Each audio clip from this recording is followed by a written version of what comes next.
11일 블라디미르 푸틴 대통령은 화상 내각회의에서 오늘 아침 세계 최초로 코로나19 백신이 공식 등록됐다고 밝혔습니다. 전 세계에서 코로나19 백신 사용을 공식 승인한 나라는 러시아가 처음입니다. 하지만 비평가들은 러시아가 잃어버린 국제적 위상을 되찾고 경제난을 타개하며 세계 최초라는 타이틀을 얻으려는 무리수라고 지적하고 있습니다. 전 세계는 물론 러시아 내부에서도 우려와 의구심이 높아지고 있죠. 11일 월스트리트 저널은 러시아가 코로나19 백신 개발 선점을 통해 국제사회에서 미국에 빼앗긴 주도권을 회복하고 바이러스 확산으로 인한 경제난을 해결하며 2차 확산 가능성을 막아보려 하고 있다고 보도했습니다. 러시아의 코로나19 백신의 이름은 스푸트니크 V입니다. 스푸트니크는 냉전 당시 우주 경쟁에서 미국을 제치고 세계 최초로 궤도에 진입한 인공위성 이름입니다.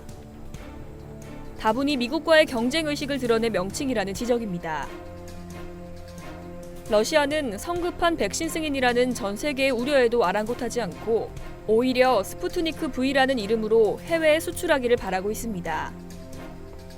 하지만 스푸트니크 V 사용 승인은 1차 임상시험을 실시한 지 불과 한 달여 만에 이뤄진 거라 논란이 일고 있습니다. 백신 등 신약 후보 물질은 최대 수만 명을 대상으로 3차례의 임상시험을 거쳐 안전성과 효과, 용법 등을 평가한 뒤 그 결과를 바탕으로 당국의 사용 승인을 거쳐 본격적인 생산과 시판에 들어가는 게 일반적이기 때문입니다. 게다가 아직 2차 임상은 구체적인 결과조차 공개되지 않았습니다. 백신 승인의 또 다른 요인으로는 코로나19로 인한 경제적 어려움으로 인해 푸틴 대통령에 대한 지지율이 하락 중인 점도 크렘린의 위기감을 자극했다는 분석입니다. 러시아는 코로나19로 인한 셧다운 조치로 인해 지난 2분기에 국내 총생산이 1년 전보다 10% 줄었습니다. 이는 푸틴 대통령에 대한 지지율 하락으로 이어졌는데요.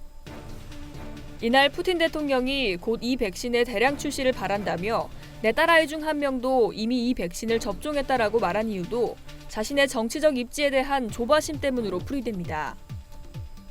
실제로 백신 승인 소식 직후 미 달러화 대비 루블화 가치는 0.8% 상승했습니다. 또한 모스크바 증권거래소에서 가장 유동성이 높은 종목 중 50개 종목을 벤치마킹한 RTS 지수는 2% 이상 상승했습니다. 러시아의 코로나19 백신 승인은 안전성 입증보다는 국내 확산을 서둘러 막아보려는 의도에서 백신 조기 접종을 우선시한 결과로 풀이됩니다. 러시아는 현재 코로나19 누적 확진자 수가 89만여 명으로 미국, 브라질, 인도에 이어 세계 4위입니다. 러시아의 최근 일일 확진자 수는 5천여 명 내외로 이는 5월 성수기 때 기록의 절반가량 수준입니다.